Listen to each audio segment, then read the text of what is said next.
વરસાદની આગાહીને લઈ ગોંડલ માર્કેટ યાર્ડ હાલ અત્યારે સતર્ક છે। માર્કેટ યાર્ડમાં ખુલ્લામાં પડેલ જણસીઓને સુરક્ષિત સ્થળે મૂકવા સૂચના આપવામાં આવી। ખેડૂતોને પણ માલ ઢાંકીને લાવવા માટે અપીલ કરાઈ છે।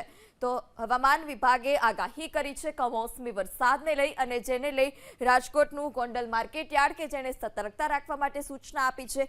જે જણસી છે જે યાર્ડમાં ખુલ્લામાં પડી છે તે તેને જણસીને સુરક્ષિત સ્થળે સલામત સ્થળે કરવા માટે પણ સૂચના। 3 થી 11 તારીખમાં જે મોટી આવક હોય એ માલ લઈને ન આવવો અને અત્યારે લાલ અને સફેદ ડુંગળીની આવક જરૂરિયાત મુજબ કરવામાં આવશે। એ ઉપરાંત ગોંડલ માર્કેટિંગ યાર્ડમાં જેટલા ખેડૂતોનો માલ અત્યારે બહાર પડ્યો છે એને આપણે અત્યારે વેપારી ભાઈઓને સૂચના આપી દીધી છે કે તમારો માલ જેટલા છાપરામાં જગ્યા છે ત્યાં અંદર ખસેડી લેવો, કારણ કે મહા મહેનતે પકાવેલો આપણો માલ પલળે અને નુકસાની જાય એવું ન થાય। જ્યારે આપણને તંત્રમાંથી જાણ થઈ છે કે 3 તારીખથી 11 તારીખ સુધી ભારેથી અતિભારે વરસાદની આગાહી છે, તો આપણો મહેનત કરેલો માલ પલળે નહીં એના માટે સાવચેતી રૂપે અમે અત્યારે સમગ્ર સૌરાષ્ટ્ર ગુજરાતના ખેડૂતો ગોંડલ માર્કેટિંગ યાર્ડમાં આવે છે એને આ મેસેજ કરીને જાણ કરવામાં આવે છે।